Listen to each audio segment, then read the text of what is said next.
Yeah, good morning, all of you. As I told to all of you, we will be starting with this new chapter called as Bills of Exchange. Bills of exchange का reference हम लोगों को 11th standard में पहली बार आता है final accounts chapter में। पहले भी स्टार्टिंग में टाइप्स ऑफ अकाउंट्स जब आप सीखते हो इन द फर्स्ट पार्ट, वहां पर भी हम लोग इसको देखते हैं, बट ज्यादातर यूज होता है फाइनल अकाउंट्स में। दो शब्द हम लोगों को देखने मिलते हैं, एक है बिल्स रिसीवेबल और एक है बिल्स पेएबल। 11th का कोई भी टीचर हो उस वक्त वो इतना ही बताता है कि बिल्स रिसीवेबल एसेट है, बिल्स पेएबल लाइबिलिटी है। रिसीवेबल मिलने वाला पैसा, पेएबल देने वाला पैसा। और ये भी बोलता जरूर है कि 12th स्टैंडर्ड में आप इसके बारे में डिटेल में सीखोगे in a chapter called as bills of exchange. हमने जब साल शुरुआत की एनालिसिस ऑफ फाइनेंशियल स्टेटमेंट सीख रहे थे, वहां पर भी ये टॉपिक हम लोगों को या ये वर्ड्स हमने सुना था, bills receivable and bills payable. तो हमने ये सीखा bills receivable. Please type in the chat box which type of asset, I repeat my question, which type, specific type चाहिए मुझे, इज बिल्स रिसीवेबल। कौन से प्रकार का एसेट में बिल्स रिसीवेबल आता है? Please type in your chat box everyone.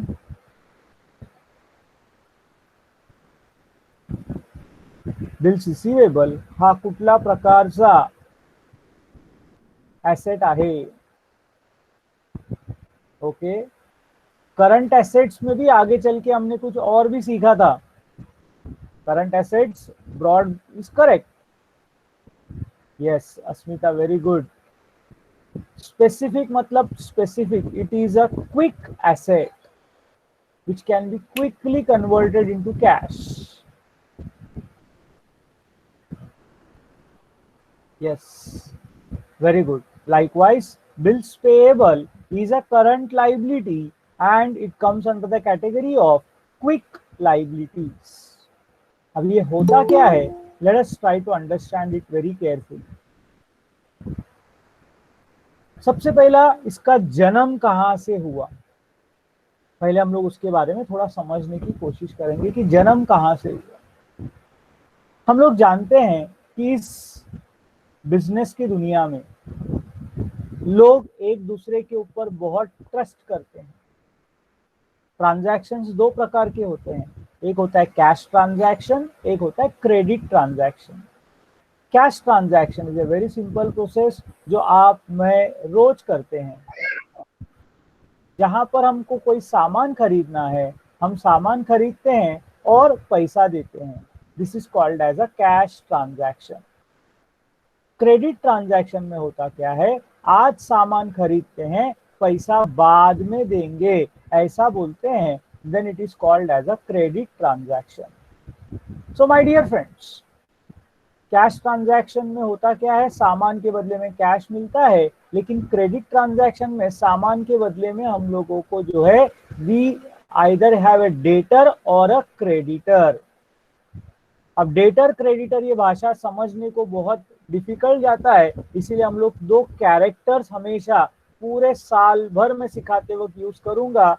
एक होगा मिस्टर ए और एक होगा मिस्टर बी।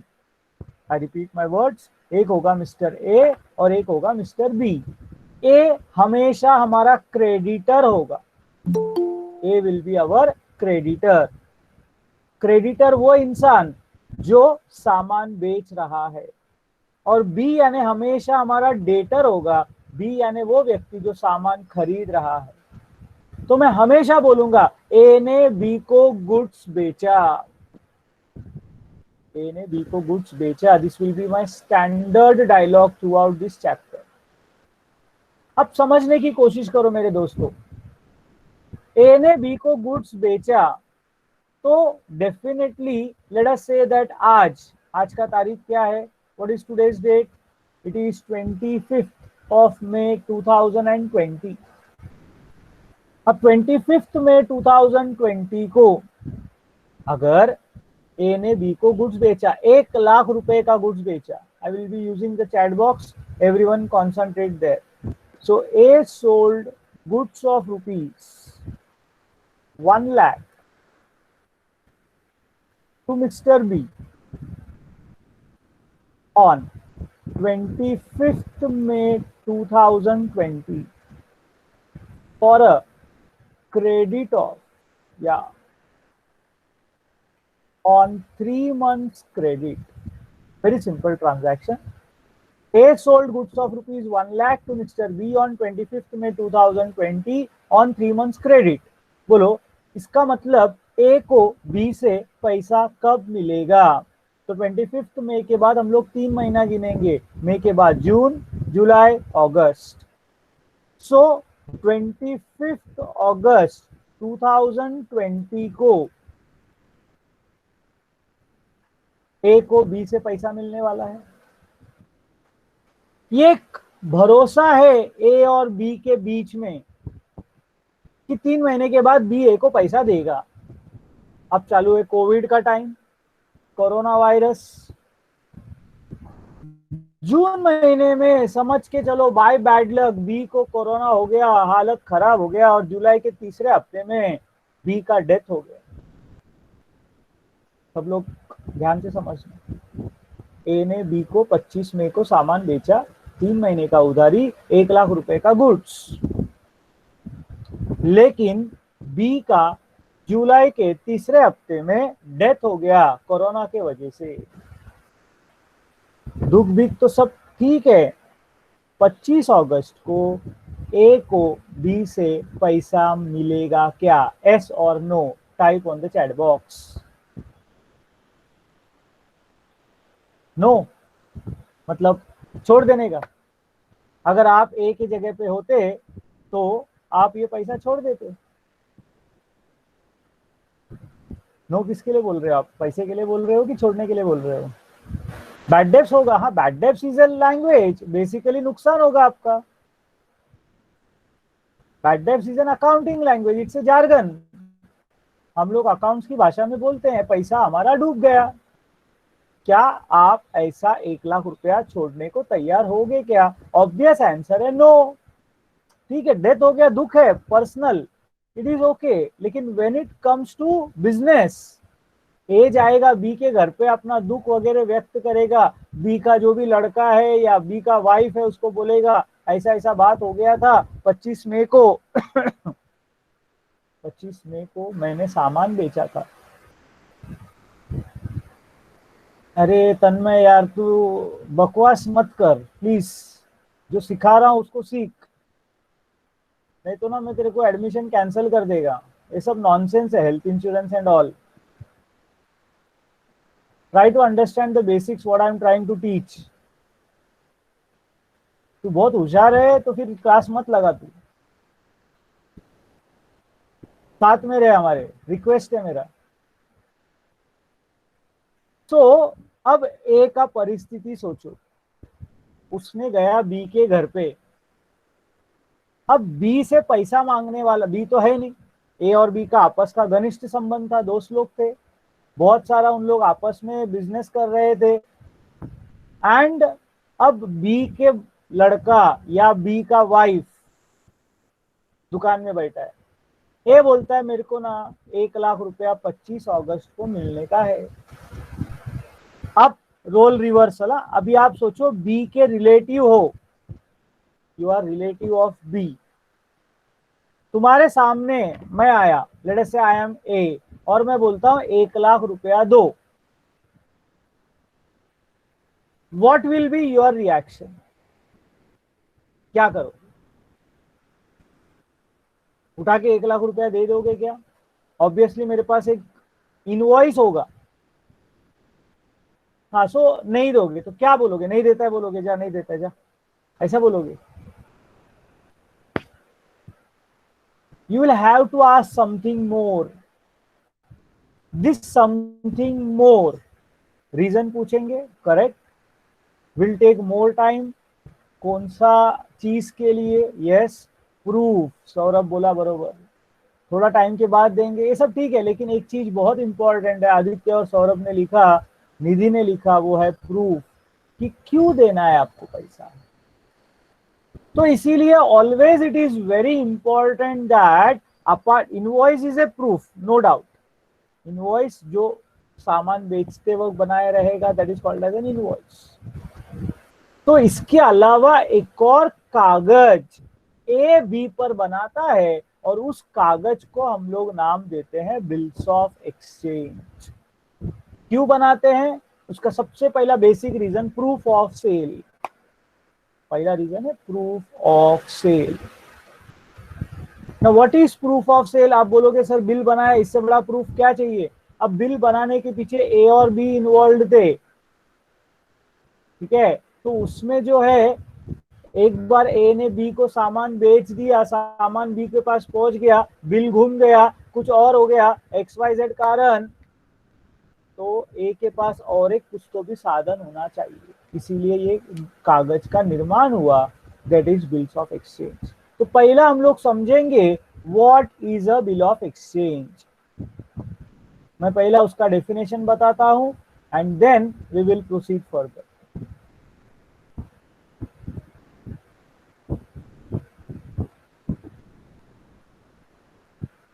तो डेफिनेशन एकदम सिंपल है, बोलता है a bills of exchange is an unconditional order drawn by the drawer asking the drawee to pay a certain amount on a certain date to a certain person। बहुत simple सा बात है, वापिस बता रहा हूं। What is a bills of exchange? Definition बोला है अ bill of exchange is an unconditional order. Order क्या होता है? ऑर्डर वो होता है जो बड़ा छोटे को देता है। तुम्हारे घर पे तुम्हारी मम्मी डैडी तुमको सुबह उठकर ऑर्डर देते रहेंगे, चल बेटा उठ, उठने के बाद ये काम कर। अब ऑर्डर जब देते हैं तो दो प्रकार के ऑर्डर होते हैं। एक होता है कंडीशनल ऑर्डर, जहां पर आप इंग्लिश में शब्द का वापर करते हो इफ। अगर आपने इफ देन वापर किया तो उसको अनकंडीशनल उसको कंडीशनल ऑर्डर बोलते हैं। मतलब ऐसा में लिखा एक कागज पर, if there is rain on 25th August, then pay me the amount। तो ऐसा ऑर्डर को बिल्स ऑफ एक्सचेंज नहीं बोलेंगे। ऑर्डर यानी कैसा होना चाहिए? बिना जोर जबरदस्ती का। It should be a selfless instruction. जैसे आप लोगों को बोला जाता है, ठीक है, कि you have to do your homework. You have to do your homework is an unconditional order. कब करोगे, कैसे करोगे, कहाँ करोगे, ये सब चीज के बारे में बोला नहीं। ऑर्डर सिर्फ इतना है कि होमवर्क करो। हमें बोलता था if there is power supply then do your homework, if you are doing this particular thing then do the homework, that becomes conditional order. हाँ, यहाँ पर मैंने कुछ लोगों को बोला था if you have attended my lectures, you have understood analysis of financial statements, do the homework, then that is conditional order. तो उन्हीं लोगों को होमवर्क करना है जो लोगों को समझ में आया है। अनकंडीशनल यानी बिना कोई शर्त के, अगर आप क्लास में हो, अगर आपको समझ में आया है, आपको होमवर्क करना है। अनकंडीशनल कौन देता है? Drawn by the drawer. अब इंग्लिश में ये शब्द याद रख लेना कि हमेशा ये तुमको ध्यान में आएगा। जैसे टीच करने वाले को हम लोग टीचर बोलते हैं, रन करने वाले को हम लोग रनर बोलते हैं, ठीक है, वैसे ड्रॉ करने वाले को, अब ड्रॉ यानी वो आर्टिस्ट वाला ड्रॉ दिमाग में मत लेके आना, कलाकार के बारे में बातचीत नहीं हो रही है यहाँ पर। Writing is called as drawing of a bill. Bill of exchange जो लिखने का कार्रवाई होता है उसको हम लोग ड्रॉइंग ऑफ अ बिल बोलते हैं, और ड्रॉ करने वाला ड्रॉवर। झट से मुझे चैट बॉक्स में बताना हमारे एग्जाम्पल में ड्रॉवर कौन होगा, किसने किसके ऊपर बिल ड्रॉ किया, चैट बॉक्स में लिख के बता। यस, ए ने बी पर बिल ड्रॉ किया, तो ए हमारे दिमाग में बिठा लेना, ए हमारे लिए हमेशा ड्रॉवर। जरूरत किसका है? जरूरत ए का है, क्योंकि ए ने बी को गुड्स बेचा है। वेरी सिंपल, ए ने बी को गुड्स बेचा है तो ए के पास एक एडिशनल प्रूफ के तौर पर ए के पास एक एडिशनल प्रूफ के तौर पर एक कागज होता है जिसको बिल्स ऑफ एक्सचेंज बोलते हैं। अच्छा, ए ने किस पर बिल ड्रॉ किया? तो वो है ड्रॉई। क्या है वो? ड्रॉई, ड्रॉवर, ड्रॉई। शब्द याद रखना, रिलेशनशिप ऐसा बहुत बार आएगा, हम लोग सीखेंगे। तो ये बिल्स ऑफ एक्सचेंज सर क्या जरूरत है? अभी आपको मैं बिल्स ऑफ एक्सचेंज का उपयोग के बारे में बताता हूं, हम लोग सीखेंगे चैप्टर में। A bill of exchange is like a cheque. Remember my dear friends, a bill of exchange is like a cheque. जैसे आप फीस का पेमेंट करते हो, you can pay by cash, you can pay by cheque, you can pay by online transfer. ठीक है, online transfer और cash है तो इमीडिएटली आ जाता है, लेकिन चेक का जो है आप हमको देके रखते हो। चेक को एक नाम है लीगल लैंग्वेज में, क्या बोलते हैं चेक को लीगल लैंग्वेज में, कानून की भाषा में? जरा चैट बॉक्स में टाइप करके बताओ if anybody knows. Cheque is a dash instrument. Does anybody know that? Cheque is a dash instrument.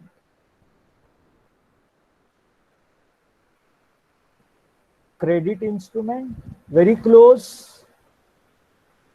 Something else?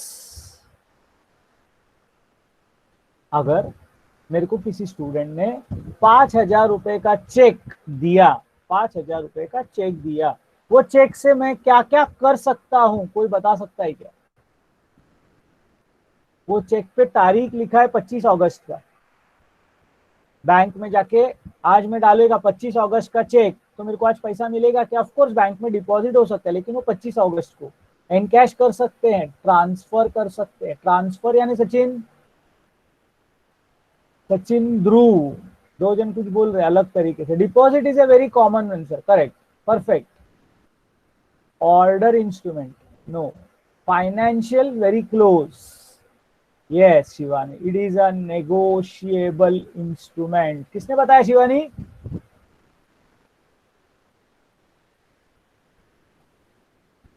Uncle ने बताया। अवॉइड करो, आप अकेला लेक्चर बैठो and you try to solve it. Do not ask to anybody else. You have done this earlier also. Sister से पूछ के बताया था. Please don't do that. It's fine if you don't know. You will learn. Yes, Nandini. Negotiable instrument. किसे बताया आपको नहीं नंदिनी?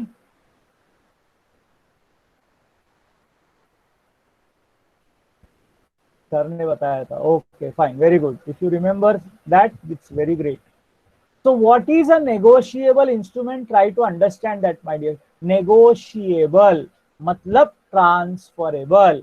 मैं वो चेक 5,000 का मैं लेके चेक के पीछे किसी का नाम, अगर मुझे किसी को पेमेंट करना है, मुझे समझो किसी टीचर को पेमेंट करना है, मुझे अक्षय गायकवाड़ सर को सैलरी देना है, अभी हम लोग कहीं पर भी मूवमेंट नहीं कर रहे, तो मैं वो चेक लिख सकता हूँ transferred in the name of mister Akshay Gaikwad. थोड़ा लीगल प्रोसेस होता है, इतना इजी नहीं है, और मैं साइन करके बैंक में जमा किया तो Akshay can get that money.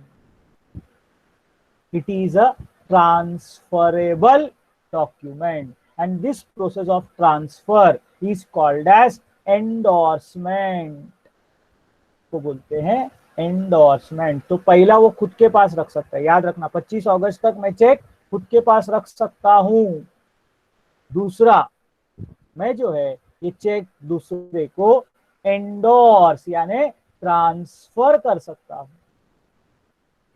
तीसरा एक बहुत इंटरेस्टिंग चीज है मेरे दोस्तों, चेक जो है, चेक ये जो फैक्टर है, इसको मैं बैंक में आज 25 मई को मेरे को बी ने चेक दिया या किसी स्टूडेंट ने चेक दिया, आज मैं बैंक के पास जाता हूं, आज ईद है बैंक बंद रहेगा, कल जाता हूं और बैंक को बोलता हूं ये चेक 5,000 का है मुझे, लेकिन ये 5,000 रुपया 3 महीने के बाद मिलने वाला है, मुझे अभी इसका पैसा चाहिए, मुझे अभी इसका पैसा चाहिए। क्या बैंक मेरे को आज इसके चेक के बदले में पैसा देगा क्या? हाँ या नहीं? टाइप करो चैट बॉक्स में। नहीं देगा। हाँ देगा। 25 अगस्त का तारीख लिखा है चेक पर। सौरभ सिंह, तूने और नंदिनी ने बोला देगा करके, बाकी सब लोग को लगता है नहीं देगा। सौरभ, ऐसा क्यों लगता है तेरे को बैंक आज पैसा देगा करके?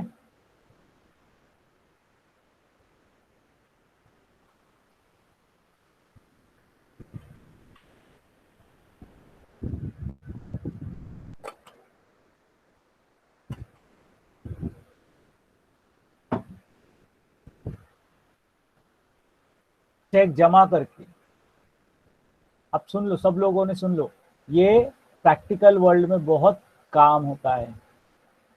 हम बैंक को जाके ये ये चेक बेच सकते हैं। ऑफ कोर्स बैंक पूरा 5,000 रुपया नहीं देगा, ये 3 महीने का ब्याज काटेगा। ये 3 महीने का क्या काटेगा वो लोग? बैंक अपना ब्याज काटेगा। और जो भी अमाउंट आता है 10%, 12%, 15% फॉर 3 मंथ्स, उतना अमाउंट लेस करके बाकी का पैसा हमारे अकाउंट में वो ट्रांसफर करेगा। This process is called as discounting of a cheque. आप लोगों ने 11वीं में बीआरएस के वक्त बहुत बार पढ़ा, the cheque was discounted with the bank. Discounted with the bank मतलब it was sold to the bank at a discount. इसीलिए चेक को नेगोशिएबल इंस्ट्रूमेंट ऐसा बोला गया है। और जैसा चेक को बोला है नेगोशिएबल इंस्ट्रूमेंट, ये सारे फीचर्स हमारे बिल्स ऑफ एक्सचेंज में भी है मेरे दोस्तों। इसीलिए bill of exchange is also called as a negotiable instrument, and all the rules and regulations of negotiable instrument act are applicable to the bills of exchange also। हमारे local language में, मतलब India में, bills of exchange बहुत चलता है और इसको हुंडी, HUNDI ऐसे नाम से बुलाया जाता है। It is called as hundi in local language. तो friends, I repeat, bills of exchange क्या था? Bills of exchange is a negotiable instrument. Definition क्या है बिल्स ऑफ एक्सचेंज का? तो बिल ऑफ एक्सचेंज इज, या we can say bill of exchange is an unconditional order. सबको ये word unconditional order का मीनिंग समझा क्या? चैट बॉक्स में लिख के बताओ। यस, तो अनकंडीशनल ऑर्डर यानी बिना कोई शर्त के आपको करना है।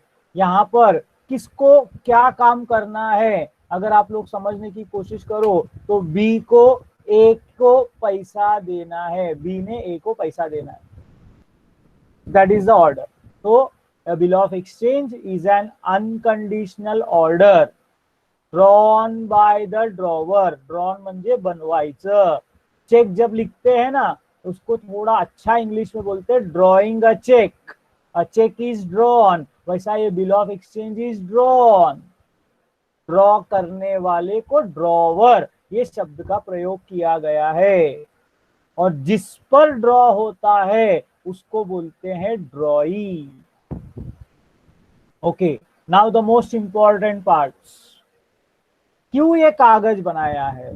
तो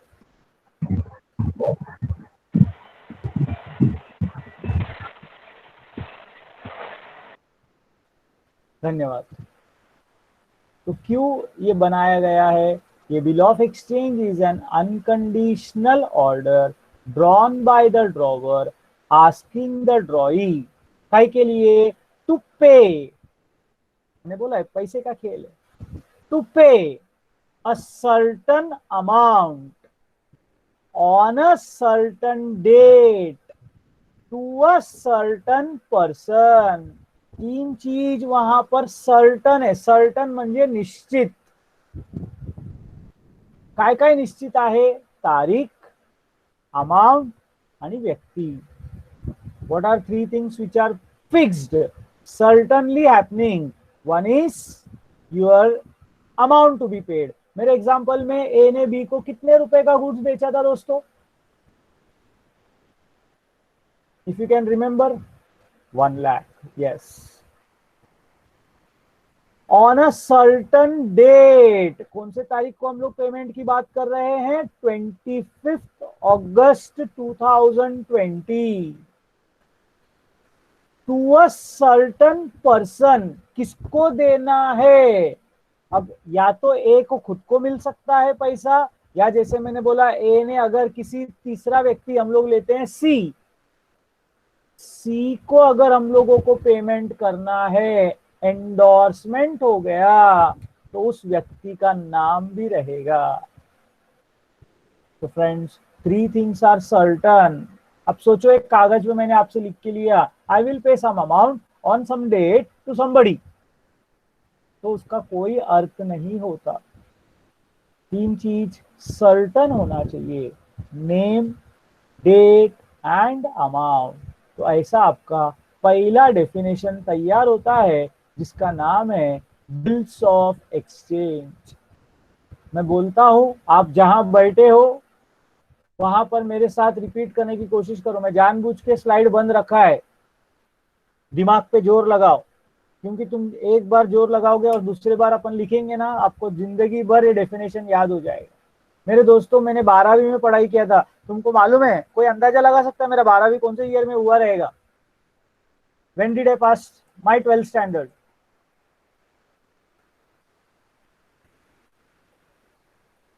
(1990s) too early रे. 1997, close. 95, 93, 2000 बोला तो बहुत छोटा हो गया रे मैं. I passed 12th standard in 1994. अरे this is just a guess work man, time pass. तुम लोग कितना ध्यान दे रहे हो, मेरे को अगला संतूर का एड में लेने वाले उन लोग. मेरे त्वचा से मेरा उम्र का पता ही नहीं चलता. आकाश उत्तेकर म्हणतो 1946, मेलो असतो रे आतापर्यंत. या 94 इज द करेक्ट आंसर. सो 94 में मैंने जो सीखा ना मेरे दोस्तों, मैं बताता हूं, आज मेरे को वो डेफिनेशन बिना देखे याद है, जस्ट बिकॉज मैंने उस वक्त ध्यान से सुना था. मेरे अकाउंट्स के जो टीचर है Shete sir, he was a very powerful accounts teacher, and I always believed he, उनसे अच्छा अकाउंट्स कोई सिखा नहीं सकता. तो वो बैठ के सिखाते थे, अकाउंट्स लिखते ही नहीं थे वो, कभी बोर्ड पे एक वर्ड भी नहीं लिखते थे, ऐसा बैठे बैठे सिखाते थे. इसीलिए मैं कॉन्फिडेंट हूँ कि यहाँ पर भी मैं बैठ के सिखा सकता हूँ. तो मेरे साथ में आप लोग भी बोलने की कोशिश करोगे, अनम्यूट करने का जरूरत नहीं, क्योंकि सबके घर पे डिस्टर्बेंस है बहुत सारा. हम लोग कोशिश करेंगे जितना हो सके मेरे साथ बोलो, नहीं बोलोगे तो दूसरे तीसरे बार हम लोग आ जाएंगे ट्रैक पर. मैं 3 बार बोलने की कोशिश करूंगा. Everyone I think is ready. I will go very slow, घाई करने का जरूरत नहीं. So what is a bill of exchange? A bill of exchange is an unconditional order drawn by the drawer, asking the drawee to pay a certain amount on a certain date to a certain person. संपला विषय. So what is a bill of exchange? I repeat again. फक्त काय लक्षात ठेवायचं, काय आहे bill of exchange? तर उत्तर आहे अनकंडिशनल ऑर्डर. कोण बनवतो? Drawn by the drawer. कोणावर बनवतो? Asking the ड्रॉई. काय विचारतो तो? To pay a certain amount. कोणाला द्यायचं? To a certain person. कधी द्यायचं? On a certain date. संपला विषय. 6 things. I hope everybody can remember. This is a very simple definition of bills of exchange. एक और डेफिनेशन है, बहुत बड़ा डेफिनेशन 1944 नेगोशिएबल इंस्ट्रूमेंट एक्ट का. मैं वो नहीं सिखा रहा हूं, मैं बेसिक्स आपको सिखा रहा हूं. So a bill of exchange is an unconditional order drawn by the drawer asking the drawee to pay a certain amount on a certain date to a certain person. तो कौन कौन इसके अंदर इन्वॉल्व है? आपके हिसाब से कितने लोग इस कागज के साथ जुड़े हुए रह सकते हैं? यार चैट बॉक्स में मेरे को लिख के बताओ. How many people are involved? So some of them have observed it very correctly, some of them are just missed it. Of course there is a drawer, there is a drawee. Mr. A and Mr. B तो है, साथ में एक और है Mr. C. कि सी जो व्यक्ति है उसको बोलते हैं पेई. आता विचार करा कुठून आला हा शब्द पेई. नाही, नवीन शब्द आहे. I am writing that word in the chat box. Yes, A B and C हमारे एग्जाम्पल में, बट याद रखने के लिए मेरे दोस्तों उनको डेफिनेशन में बोला गया है ड्रॉवर, ड्रॉई, पेई. कसा आला शब्द पेई कोणी सांगू शकतो का मला? Can anybody tell me how this word payee was derived?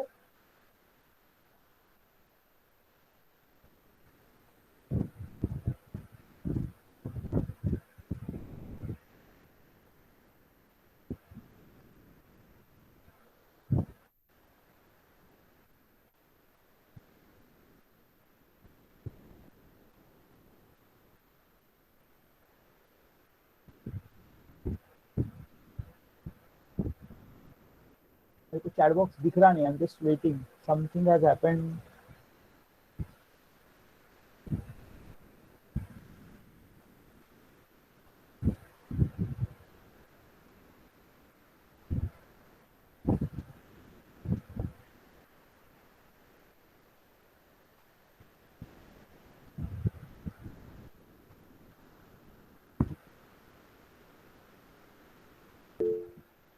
Payable, the person who will pay.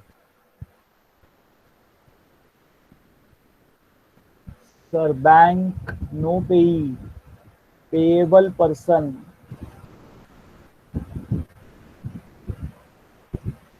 जो बैंक से पे करता है, payable person. I will tell you the correct answer. It has come from the word, मैंने आपको सबको बताया था. थोड़ा सा गड़बड़ हो रहा है किधर को भी.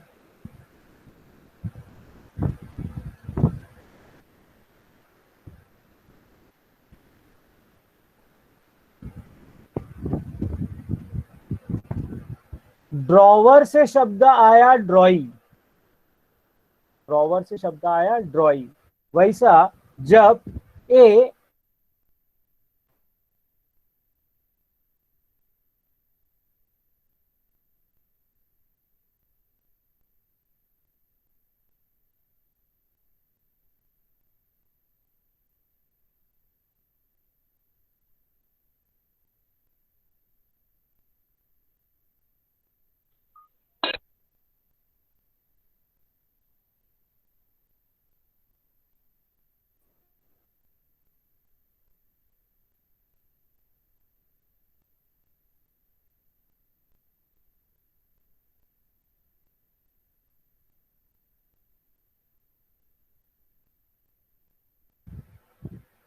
Okay, sorry, I think there was some error. कुछ गड़बड़ हो रहा था. हाँ, मैं बताता हूँ वापिस, ध्यान से समझ लो.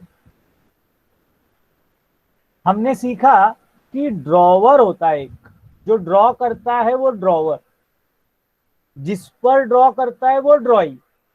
शब्द है ड्रॉवर, ड्रॉई. वैसे ए अगर बिल सी को देता है, ए ने बिल सी को दिया, तो ए को नाम है, अच्छा, ट्रांसफर को अच्छा वर्ड है एंडोर्समेंट.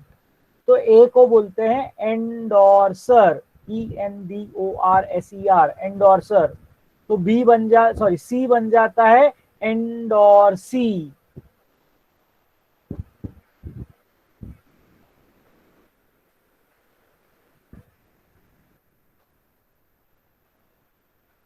पहला शब्द है ड्रॉवर. अभी बीच में कोई टाइप मत करो, सबको दिखने दो.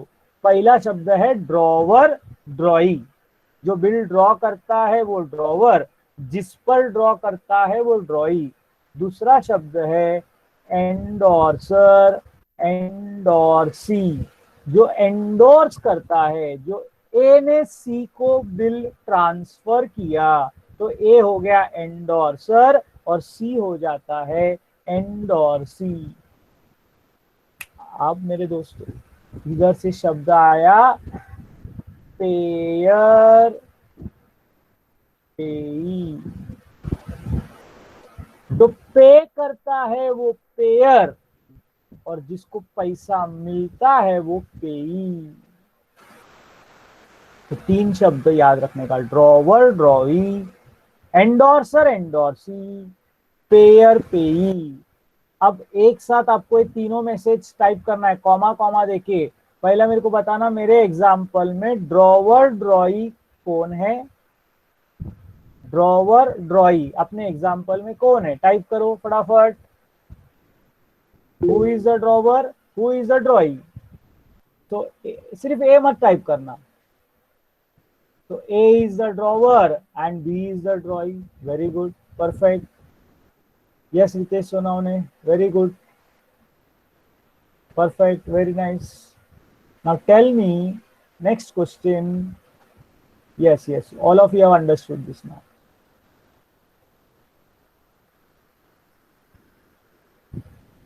Very good, very nice, superb.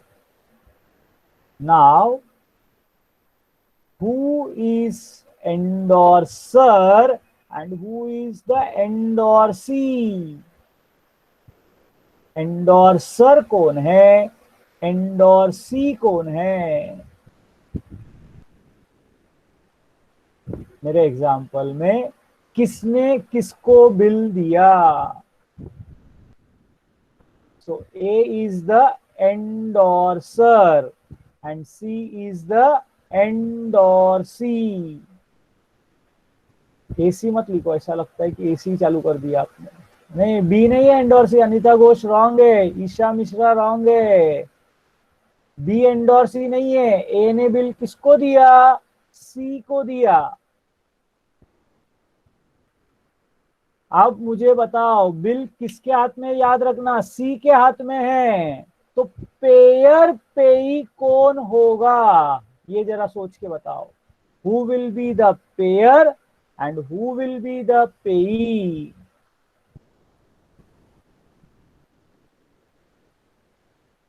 Who will be the payer and who will be the पेई?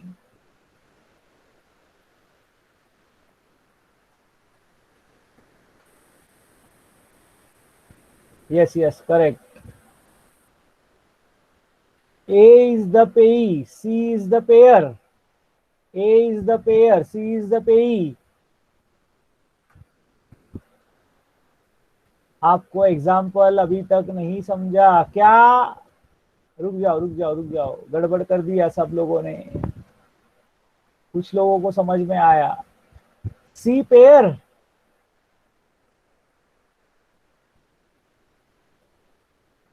शब्दों को समझो ध्यान से। पेयर म्हणजे कोण? No, majority of the answers are wrong. Somebody has unmuted the mic.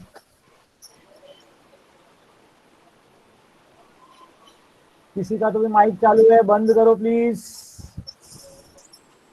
रुक जाओ बताता हूँ। Okay, thank you. ध्यान से देखो ना दोस्तों, गड़बड़ वाली चीज है। किसने किसको गुड्स बेचा, पहले दिमाग में याद रखना। Who sold goods to who? Wait, don't write anything now, don't write anything now.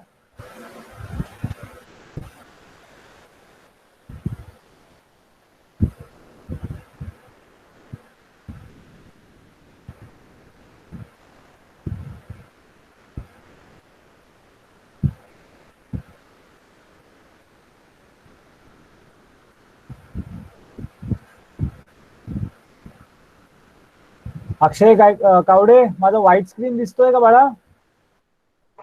हाँ सर। व्हाईट स्क्रीन दिसतोय का? नाही सर, स्क्रीन नाही दिसत आहे। अच्छा, एक मिनिट।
आता व्हाईट स्क्रीन दिसतोय का?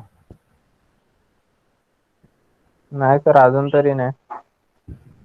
ठीक आहे, चला जाऊ. Okay, pay attention carefully.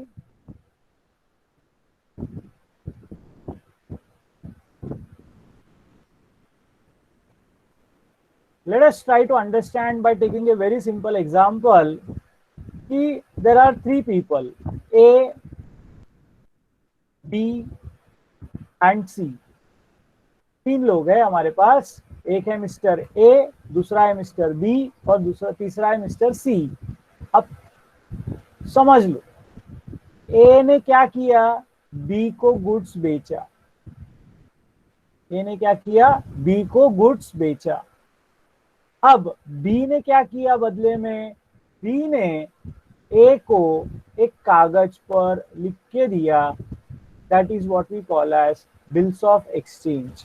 ये दिमाग के अंदर फोटो ध्यान में रख लेना. ए ने बी को गुड्स बेचा, बी ने ए को बिल दिया.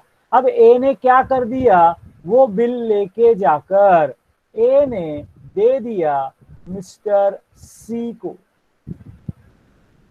किसको दे दिया, मिस्टर सी को.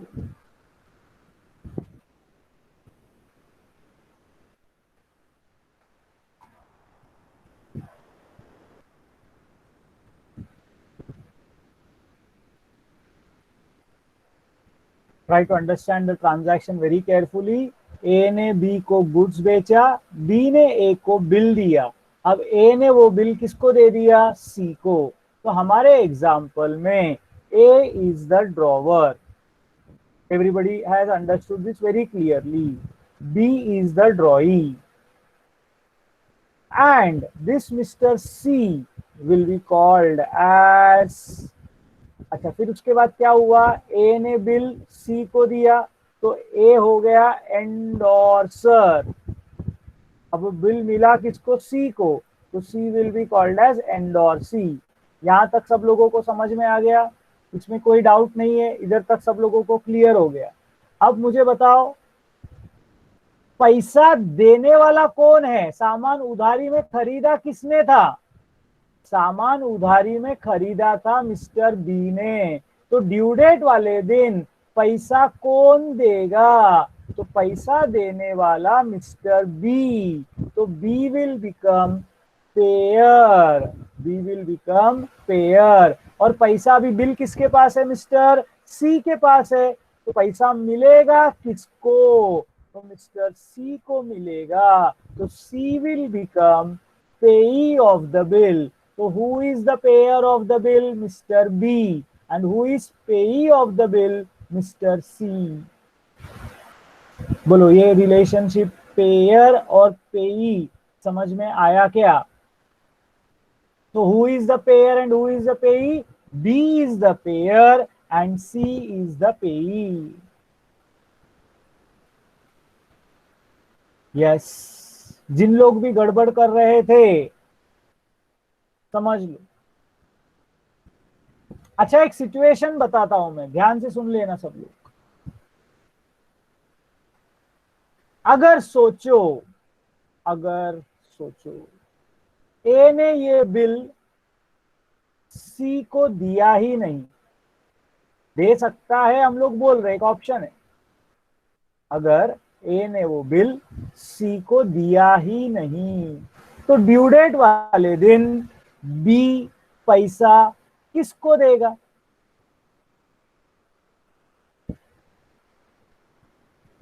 अगर ए ने बिल सी को एंडोर्स नहीं किया, तो मेरे को बताओ बी ड्यू डेट वाले दिन पैसा किसको देगा,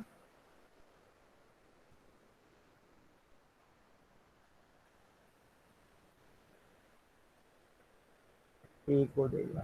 यानी अगर बिल एंडोर्स नहीं हुआ तो याद रखना, ए हिमसेल्फ विल बिकम पेई of the bill. A himself will become the पेई ऑफ द बिल. तो एंडोर्स करना जरूरी नहीं है, डिस्काउंट करना जरूरी नहीं है. ए बिल खुद के पास रख भी सकता है. खुद के पास रखा तो उसको बोलते रिटेनिंग ऑफ अ बिल. क्या बोलते हैं उसको, रिटेनिंग ऑफ अ बिल। तो बहुत इंपॉर्टेंट शब्द मैंने आज आपको इंट्रोड्यूस किया मेरे दोस्तों। रिटेन, एंडोर्स, डिस्काउंट, ये तीनों चीज दिमाग में याद रखना। बीच में मेरे ख्याल से किसी एक जन ने पूछा एंडोर्समेंट का या एंडोर्सर क्या है करके, I think it was Nandini Chaudhary. आपको समझा कि एंडोर्समेंट यानी ट्रांसफर, ट्रांसफर का एक पॉलिश्ड नेम है एंडोर्समेंट। यस, इंग्लिश में देर आर सिनोनिम्स जो एक शब्द के बदले दूसरा शब्द यूज करते हैं। अगर हमने ट्रांसफर शब्द यूज किया, चलो मस्त चैलेंज है ये, मेरे को बताओ, एंडोर्स किया तो एंडोर्सर एंडोर्सी। अगर मैंने शब्द ट्रांसफर यूज किया तो ऐसे टाइम पे ए और सी को क्या नाम से बुलाया जा सकता है? Let me see if anybody can write that down. अगर एंडोर्समेंट हुआ तो A is called as endorser, B is called as endorsee. अगर कॉन्सेंट्रेट कर देविका, अगर मैं एंडोर्समेंट के जगह पे शब्द वापरता हूं ट्रांसफर, तो ऐसे वक्त ए को क्या बोलोगे और बी को, सॉरी सी को क्या बोलोगे? दोनों को ट्रांसफर ट्रांसफर ही नाम दोगे। तो ऐसे वक्त पर अगर हम लोगों ने एंडोर्सर एंडोर्सी नहीं यूज किया, yes the words will be transferor.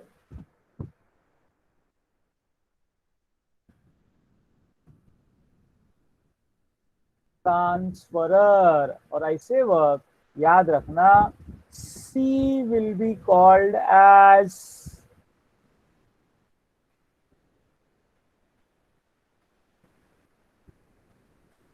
transferee. He will be called as transferee. तो शब्द बहुत सारे हम लोग सीख रहे हैं, we are learning so many words.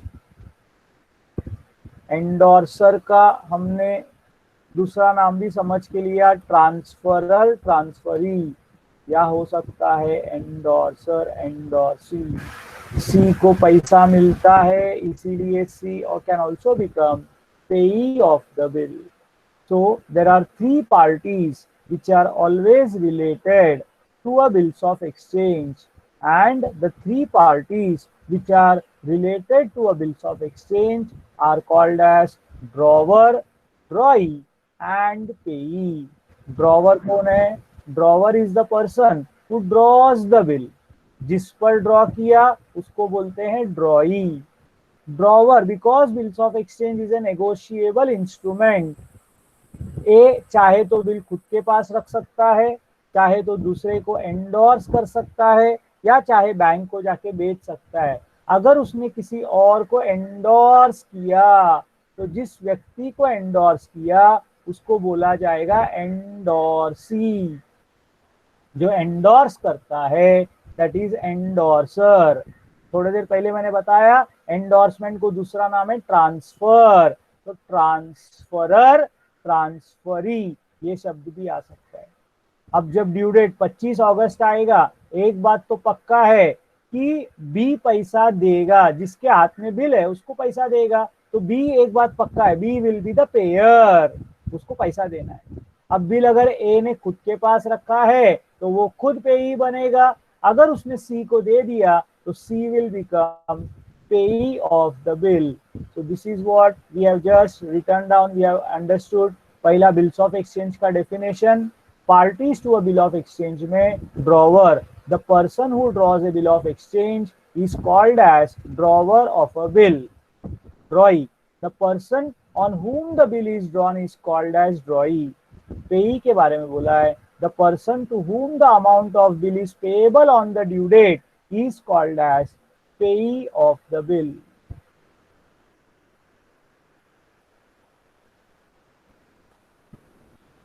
मेरे दोस्तों इतना जो मैंने सिखाया, बोलो ये आप लोगों को समझ में आया क्या? यस। तो इसका मैं आपको नोट्स जो भी अपन ने डेफिनेशन वगैरह लिखा है, I will give you in the group. You can write it down in the notebook. थोड़ा और इसमें एडिशंस मैंने जो कुछ सिखाया, ट्रांसफरर, ट्रांसफरी, रिटेन, एंडोर्समेंट, ये सब ऐड करके अभी मैं आपको ग्रुप में भेजता हूँ। नोटबुक में नया चैप्टर है, a very important chapter, you have to write it down. Tomorrow we will learn about the proforma of a bill of exchange, how a bill of exchange looks like, what is the content in a bill of exchange, ये हम लोग समझने की कोशिश करेंगे। Okay, before we end today's lecture, Kusum Yadav, क्या हो गया डेफिनेशन सर? कुसुम यादव,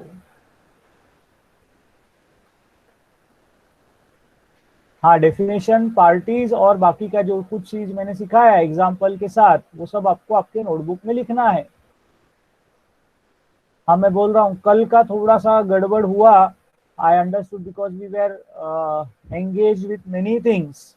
हम लोग का सुबह वर्कशॉप था, उसके पहले we had webinar, then workshop, फिर उसके बाद गेम्स चालू था, शाम को कहीं मेरा बाहर एक लेक्चर था, तो it was a very tight schedule for all of us. बहुत सारे लोगों ने मुझे मैसेज भेजा, मैंने कुछ लोगों को रिप्लाई किया, कुछ लोगों को मैं रिप्लाई नहीं कर पाया। ग्रुप में मैं करेक्ट आंसर क्या है वो भी दे देता हूँ, आप लोग चेक कर लेना आपने वही लिखा है क्या। कुछ लोगों का मेरे को अभी तक उसका रिप्लाई आया नहीं है, मेरे पास रिकॉर्ड्स मेंटेन्ड है कितने लोगों ने भेजा है। लॉकडाउन की दुनिया में इतना ही बोलता हूँ, खुद के साथ ईमानदार रहो, फायदा होगा। मैं सबका बुक्स बैठ के चेक नहीं कर सकता हूँ, ये मेरी मजबूरी है। So please see to it that you are completing your books.